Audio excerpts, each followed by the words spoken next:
Hello all, welcome. അപ്പോൾ നമ്മൾ ഇന്നൊരു പുതിയ വീഡിയോ ആയിട്ടാണ് വന്നിട്ടുള്ളത്. ഒരു ഹോസ്പിറ്റലിൽ പോണ വീഡിയോ ഒക്കെ കേട്ടോ. മോന് വയ്യാണ്ടായിട്ട് അവന് പനിയും ജലദോഷമൊക്കെ ആയിരുന്നു. അപ്പോൾ ഡോക്ടറെ കാണിച്ചു വന്നിട്ട് ഒരു കുറവില്ലാണ്ടായപ്പോൾ നമ്മളൊരു ആയുർവേദ ഡോക്ടറെ അടുത്ത് പോവാണ് കേട്ടോ. അപ്പോൾ ആ ഒരു വീഡിയോ ആണ് എടുക്കുന്നത്. പിന്നെ അത് ബസ് വരുന്നൊരു സ്റ്റോപ്പാണത്, നമ്മുടെ സ്റ്റോപ്പാണിത്. അപ്പോൾ നമ്മൾ ഹോസ്പിറ്റലിൽ എത്തിയ ഒരു ചെറിയ ക്ലിനിക്കാണ് കേട്ടോ, ഒരു ആയുർവേദിക് ക്ലിനിക്ക്. അപ്പോൾ വീഡിയോ എടുത്തപ്പോൾ നമുക്ക് നാണം വന്നു കേട്ടോ. പിന്നെ മോനാണെങ്കിൽ ഉറക്കം തൂങ്ങിയിരിക്കുകയാണ്. അവന് ഭയങ്കര ഉറക്കം തൂങ്ങൽ. സാധാരണ റോഡിൻ്റെ ഇവിടെ വണ്ടികളൊക്കെ പോകണുണ്ടാക്കിടുന്ന ചാടിത്തുള്ളി എനിക്കോരോ വണ്ടിയുടെ പേരും ഒക്കെ പറഞ്ഞു തരും കേട്ടോ. ഇന്ന് അവന് ആകെ ക്ഷീണമായി, ഭയങ്കര പനിയായിട്ടാണ്. ഇപ്പോൾ വീട്ടിലെല്ലാവർക്കും അത് വന്നു. അവനാണ് ആദ്യം കൊണ്ടുവന്നത്. ഇത് കണ്ട് ഉറക്കം തൂങ്ങാണിരുന്നിട്ട്. അപ്പോൾ പക്ഷേ ഇപ്പോഴും വലിയ കുറവൊന്നും ആയിട്ടില്ല കേട്ടോ. ഈ കഫക്കെട്ടെന്ന് പറഞ്ഞാൽ ഭയങ്കര ബുദ്ധിമുട്ടാണല്ലോ. അങ്ങനെ ഡോക്ടർക്ക് നമ്മൾ അവിടെ നിന്ന് കാണിച്ച് മരുന്നൊക്കെ വാങ്ങിയിട്ടാണ്. എന്നിട്ട് അതൊരു കയ്പ്പ് ടേസ്റ്റൊക്കെ ഉണ്ടാവുമല്ലോ. അപ്പോൾ കുട്ടികൾക്ക് കഴിക്കാൻ ഇച്ചിരി മടിയാണ്. എന്നാലും നമ്മൾ തല്ലുകൂടി വായൊക്കെ ഇതാക്കി കൊടുക്കുകയാണ് കേട്ടോ. അതായത് നമ്മൾ അവന് ജ്യൂസ് വേണമെന്ന് പറഞ്ഞപ്പോൾ നമ്മളൊരു ചായ മേടിച്ചു കൊടുത്തു. ജ്യൂസൊക്കെ പിന്നെ മേടിക്കാമെന്നും പറഞ്ഞു. പിന്നെ ചിക്കൻ റോള്, ഞാൻ ചിക്കൻ റോള് കഴിച്ചില്ല, അവർക്ക് കൊടുത്തു. പിന്നെ കട്ട്ലേറ്റായിട്ടാണ് ഞാൻ കഴിച്ചത്. എൻ്റെ നവരാത്രികളൊക്കെ അവിടെ അവസാനിച്ച്.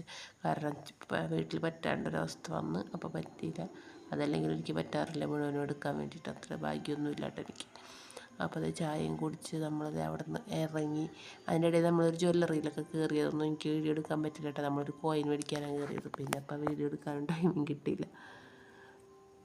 ഒരു ബ്രദറിൻ്റെ കല്യാണം വരുന്നുണ്ട്. അപ്പോൾ അവന് ഒരു അരപ്പവൻ്റെ ഒരു കോയിൻ എടുത്തിട്ടുള്ളൂ. ഇപ്പോഴത്തെ ഗോൾഡിൻ്റെ വില അനുസരിച്ച് ആ ഭാഗത്തേക്ക് പോകാൻ പോലും പറ്റണില്ല. ഇപ്പോൾ ആൾക്കാരൊക്കെ വളരെ കുറവാണ് കേട്ടോ ജ്വല്ലറിയിലൊക്കെ. നമ്മളും പോയിട്ടൊക്കെ കുറേ നാളായി. ആദ്യമൊക്കെ കുറവാവുന്ന സമയത്തൊക്കെ നമുക്ക് എപ്പോഴെങ്കിലുമൊക്കെ എടുക്കാനൊക്കെ പോകുമായിരുന്നു. ഇപ്പം തീരെ പോകാറില്ല കേട്ടോ. അപ്പം എനിക്കാണെങ്കിൽ കുറച്ച് പൊട്ടിയതൊക്കെ ഒന്ന് മാറ്റണമെന്നുണ്ട്. പക്ഷേ ഭയങ്കര നഷ്ടമാണെന്നൊക്കെ പറയുന്നു. അത് കാരണം പിന്നെ നമ്മൾ ആ വഴിക്ക് പോലും പോയിട്ടില്ല. ഇപ്പം കല്യാണത്തിൻ്റെ തിരക്കുകളൊക്കെ ആയിട്ട് വരികയാണ് കേട്ടോ. അപ്പോൾ ഡ്രസ്സ് എടുക്കാനൊക്കെ അവർ പോണത് കാഞ്ചീപുരത്താണ്. അപ്പം എന്നെ വിളിച്ച് ഞാൻ പോണില്ല, കാരണം മക്കളും ആയിട്ടൊന്നും ശരിയാവില്ല. അപ്പോൾ അവർ നമുക്കൊക്കെ എടുത്തു തരുന്നുണ്ട്. നമ്മളൊക്കെ സിസ്റ്റേഴ്സാണല്ലോ. അപ്പോൾ എനിക്കും ചേച്ചിക്കും ഒക്കെ എടുത്ത് തരുന്നുണ്ട്. പിന്നെ നമ്മൾ റിസപ്ഷനുള്ള ഡ്രസ്സും തലേ ദിവസമൊക്കെ വേണമല്ലോ. ഇപ്പോൾ 2-3 ദിവസമാണല്ലോ കല്യാണം. അപ്പോൾ ആ 3 ദിവസമൊക്കെ ഇടാനുള്ള ഡ്രസ്സ് അല്ലാണ്ടൊക്കെ മേടിച്ചതൊക്കെ ഉണ്ട്. എന്നാലും ഞാൻ എന്തായാലും ഒരു ജോഡി എടുക്കണമല്ലോ. പിന്നൊക്കെ എൻ്റെ കയ്യിലുണ്ട്. മക്കൾക്കൊക്കെ എല്ലാം അടിപൊളിയാക്കണം എന്നാണ് ആഗ്രഹം. ദൈവം അനുഗ്രഹിച്ചെങ്കിൽ എല്ലാം നടക്കും. അപ്പോൾ അവരെന്തായാലും എടുത്ത് തരുന്നുണ്ട്. അപ്പോൾ സാരിയൊന്നും ഞാൻ അങ്ങനെ ഉടുക്കാറില്ല കേട്ടോ. എനിക്കൊരു 3-4 സാരിയുള്ളൂ. ബാക്കിയൊക്കെ ചുരിദാറാണ്. എനിക്ക് സാരി ഉടുക്കാൻ അറിയില്ല. ഇഷ്ടമൊക്കെയാണ്, പക്ഷെ അറിയില്ല. പിന്നെ എനിക്ക് തന്നെ എനിക്ക് ഭംഗി ഉണ്ടാവില്ല എന്നൊക്കെയുള്ളൊരു തോന്നലുണ്ട്. അതുകൊണ്ട് ഞാൻ ഉടുക്കാറില്ല.